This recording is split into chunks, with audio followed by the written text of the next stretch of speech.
कोई भी सरकारी नौकरी में कोई व्यक्ति की मौत हो जाती है तो उसके परिवार को हर स्टेट में प्रोविजन है कि नहीं है? बिल्कुल।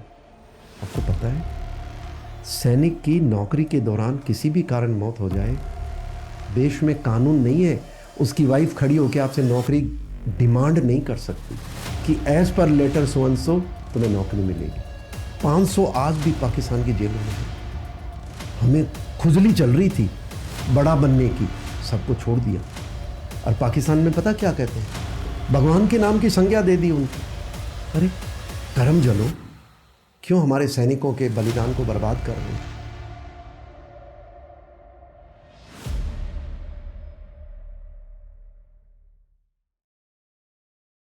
सर मैं आपसे ये पूछना चाहूँगा कि जो फतवे की बात हमने देखी, तो क्या रीज़न होता है किसी के खिलाफ फतवा जारी होना और उसका क्या मीनिंग होता है? देखिए, उस दौर के अंदर फतवे की बात ये होती थी कि जो कंपनी कमांडर या जो अधिकारी टेररिस्ट का जीना हराम करता था वो ऑब्वियसली उसके टारगेट होते थे।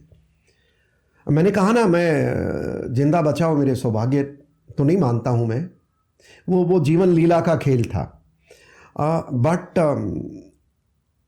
उग्रवादी क्या करते थे, जिनसे उनको सबसे ज़्यादा नुकसान होता था, लाइक जो ज़्यादा एक्टिव होता था उनको आराम नहीं करने देता था, खबर मिलने से पहले पहुंच जाया करते थे। उनको होता क्या था, हमारी चेज होती थी, टेररिस्ट अगर आराम कर गया तो हम मर जाएंगे, हम आराम कर गए तो टेररिस्ट मार जाएगा। तो मेरा तो ये था, हम जो अलग अलग हर पूरी सेना ही लड़ाई लड़ रही थी, तो जो ज़्यादा एक्टिव रहते थे, चलते रहते थे, उनसे वो तंग आ जाते थे। तो अब बहुत बड़ी संख्या में हमने साजो सामान पकड़ा है। मैं बता रहा हूँ 26 जनवरी 1997 की बात है।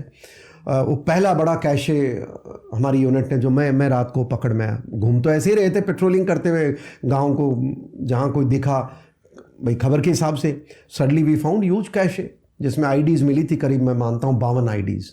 तो आज 52 आईडी तो पूरे साल में नहीं पकड़ सकते, और उसमें भंडार बहुत होते थे। तो जो उनको ज़्यादा तंग करता था, जो उनकी कैजुअलिटीज़ करते थे, अब टेररिस्ट मारे तो थे ही हम लोगों ने, टेररिस्ट मारे भी नहीं तो उनको बैठने नहीं देते थे, बैठते थे तो उनके जहां अड्डे थे उनको हम तोड़ देते थे, और उनकी खबर हमें मिलती रहती थी तो उनके दहशत हो गई। तो वो भी तो हमें एलिमिनेट करना चाहेंगे ना, पर क्योंकि न उनको हमारा नाम पता, उस दौर में न सोशल मीडिया न कोई कैमरा, बस वो नाम एक होता था, और नाम का चेहरा तो कोई जानता ही नहीं था ना। चेहरा तो वही जानते थे जो हमारे इर्द गिर्द रहते थे, और चेहरे भी क्या होते थे, दाढ़ी बढ़ा लेते थे। तो उस समय हमें काम करना आसान होता था। आजकल काम करना मुश्किल है। आपका वीडियो कैमरा लगा है, आपका फोटो कैमरा लगा हुआ है, आप 2 मिनट में उसकी फोटो पूरे सोशल मीडिया पर चढ़ा देंगे कि ये कंपनी कमांडर है, ये इधर आएगा। तो मेरी पहचान तो बहुत उस समय मेरी पहचान आज भी नहीं है। चेहरा, मेरा चेहरा आज भी, मैंने बताया ना आपको अभी थोड़ी देर पहले कि जो मुझे 40 वर्ष पहले जो व्यक्ति मिला वो मुझे नहीं पहचान पाया, क्योंकि नाम से ही पहचानते थे। अब उम्र हमारी भी होगी, चेहरे बदल गए। जब नाम बताया कि वो मैं हूं तो उनको विश्वास नहीं हुआ, फिर मैंने उनको विश्वास दिलाना पड़ा। मैंने कहा याद है उस दिन हम वहां मिले थे। तो तब ऐसे होता है।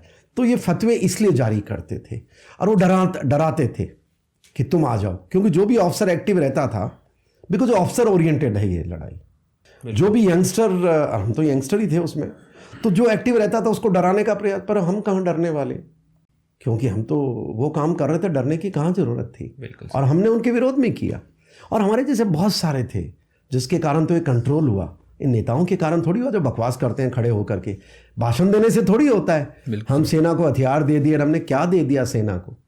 ये लोग ऐसे हैं, मैं आपको बता दूं, 71 के युद्ध सबसे बड़ा युद्ध था ना।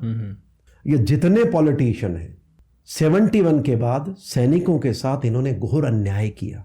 जिस देश को तीसरा देश बनाया वो सुनहरी मौका था, हमारा टुकड़ा था। 1995 में ईस्ट और वेस्ट बंगाल बनाया था, बंगाल बन जाता। किसने बोला था बांग्लादेश बनाने के लिए? और उसके मूर्ति भी लगा देते हैं। तो गरीब आदमी कहता है यार मेरा तो मर गया, मेरा तो भाई मरा, और ये कह रहा है जीत हो गई। तो जीत किसकी हुई? 71 वॉर में मैं तो कहता हूं सैनिकों की तो जीत थी, पर जीत का फायदा क्या हुआ देश को? 98,000 युद्धबंदी किए सैनिकों ने, हमारे हजारों की संख्या में लोग सैनिक शहीद हुए, जीवन का बलिदान दिया। आपने तीसरा देश बना दिया सारा। उस भारत का एक देश कम होना चाहिए। अब देश बनने से हुआ क्या, आपको जान के हैरानी होगी, मैं डेविएट हो रहा हूं। 1971 में जो बांग्लादेश बना, चीन का बॉर्डर भी इतना नहीं है हमारा जितना बांग्लादेश के साथ है। बॉर्डर बनने का मतलब क्या हुआ? आपको सेना लगानी लगानी पड़ेगी, पड़ेगी। आपको बीएसएफ लगानी पड़ेगी। तो ये गद्दार भी किस तरह के गद्दार हैं देश के साथ, मुझे समझ में नहीं आता। और ये सारे नैले के दैले हैं, सारे नैले के दैले हैं, एक से बढ़ के एक से बढ़। आपने देश बनाया, देश भी वो बनाया जिसकी सबसे बड़ी बाउंड्री, अरे चीन का बॉर्डर कम था जो साले गद्दारों, तुमने एक 4000+ किलोमीटर स्क्वायर एरिया है, उसको कवर करने के लिए बहुत सारा एक्सपेंडिचर आज हो ही रहा है, अरबों रुपए हो रहा है, कैजुअलिटीज हो रही हैं, और दुश्मन देश तैयार कर दिया आपने।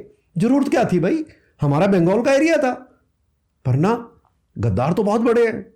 यही नहीं शांति मिली जब 71 में 98,000 हमारे प्रिजनर ऑफ वॉर, कुछ उसमें इनके परिवार वाले थे, 92 एग्जैक्ट सोल्जर्स थे, 92,000 हम चाहते वो करवा सकते, पर हमने क्या किया, हमारे युद्धबंदी करीब 500 आज भी पाकिस्तान की जेलों में है। हमें खुजली चल रही थी बड़ा बनने की, सबको छोड़ दिया। और पाकिस्तान में पता क्या कहते हैं कि हिंदुस्तान वालों ने हमें पीडब्ल्यू तो बना लिया, पर उनकी हिम्मत नहीं थी हमारे हाथ लगा दे। हम इतने रन बांकुरे थे, किसके कारण, ऐसे हमारे नेतृत्व के कारण, जिसको देश आज पता नहीं इस हिंदुस्तान में प्रॉब्लम क्या है, ये कौन सा इतिहास पढ़ते हैं। मैं नाम नहीं लेना चाहूंगा, बिल्कुल, भगवान के नाम की संज्ञा दे दी उनको।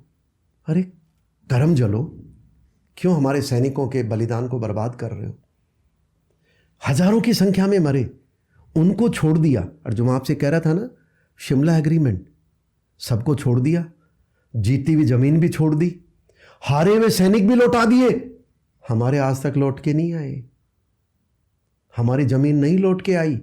और उससे बड़ा कीर्तिमान देखो, जो सीज फायर लाइन थी, बोला यार लड़ाई बंद करो यार, क्या रखा है, उसका लाइन ऑफ कंट्रोल नाम दे दिया। यही शांति नहीं मिली उन देशद्रोहियों को। अब मैं नहीं कहता कौन देशद्रोही, आपको तय करना पड़ेगा, इतिहास पढ़ना पड़ेगा। अगर वामपंथी इतिहास पढ़ोगे और वो लोग पढ़ोगे जो, तो इतिहास कभी पढ़ ही नहीं पाओगे, क्योंकि हमारे जैसे के तो आप सुनोगे नहीं। अब देखिए उन लोगों ने क्या किया, ये तो नुकसान देश का हो गया, मानते हैं, सहमत हैं आप, युवा हैं। बिल्कुल बिल्कुल। एक नया देश बनाया जो हमारा दुश्मन है, दोस्त देश नहीं, दुश्मन देश। नया बॉर्डर क्रिएट किया, सबसे बड़ा हमारा, इतना 4000 से ज्यादा किसी के साथ बॉर्डर नहीं है।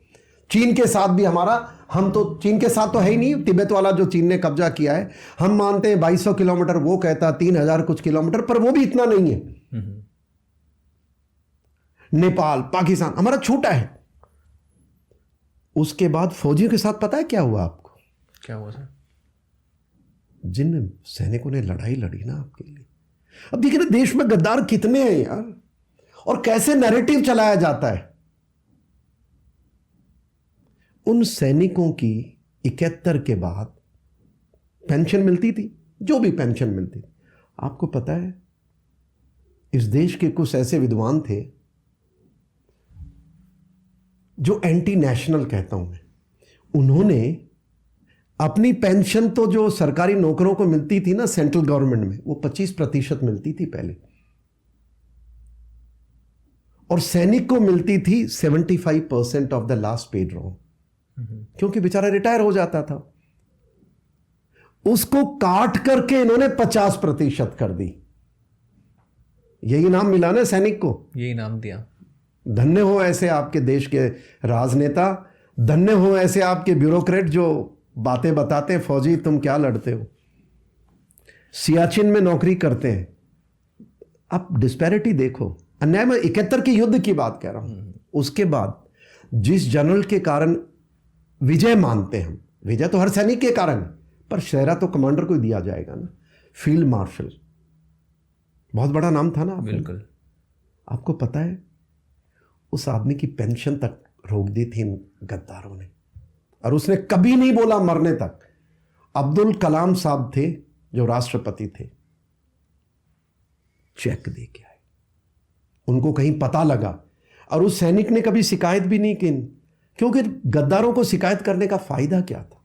और देश देखो, मूर्तियां किसकी लगाता है सड़कों पे, सारे इंस्टीट्यूट किसके नाम से चल रहे हैं देश में। बेचारे फौजियों का कोई नाम सुना? पेंशन कम कर दी यार, सबसे बड़ी चीज, एक रिटायरमेंट के बाद ये देश को पता नहीं है। बिल्कुल नहीं पता। और मैं आपको यही बता दूं, आपको जान करके दुख होगा, बात तो मेरी सैनिक की चल रही है क्योंकि मैं आजकल सैनिक जीवन रिटायर्ड से चर्चा कर रहा हूँ, टेररिज्म पे बाद में आते हैं। ये बड़ा टेररिज्म है। कोई भी सरकारी नौकरी में कोई व्यक्ति की मौत हो जाती है तो उसके परिवार को हर स्टेट में प्रोविजन है कि नहीं है? बिल्कुल।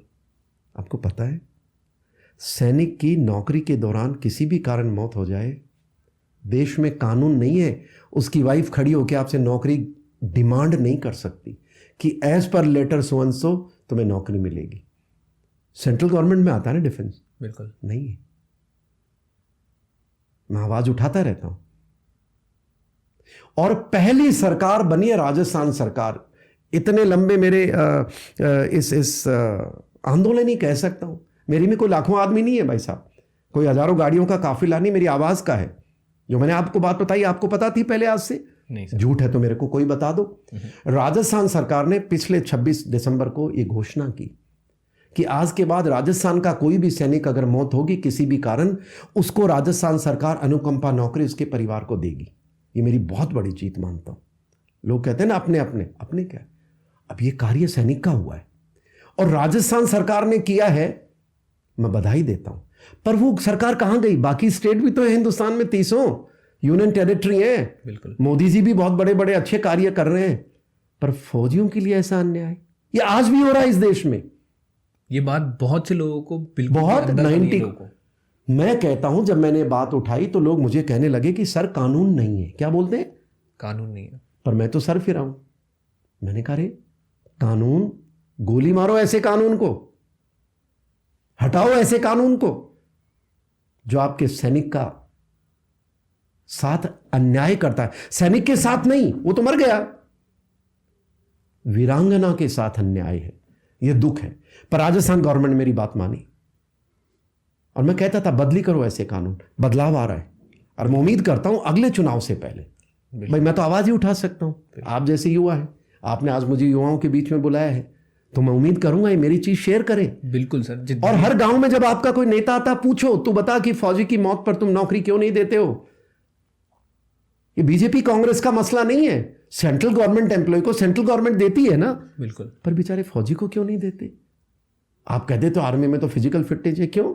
सेना के नाम से सिविल डिफेंस एम्प्लॉयज नहीं है जो हमारा पूरा बजट खा जाते हैं? तो ये चर्चाएं बड़ी हैं।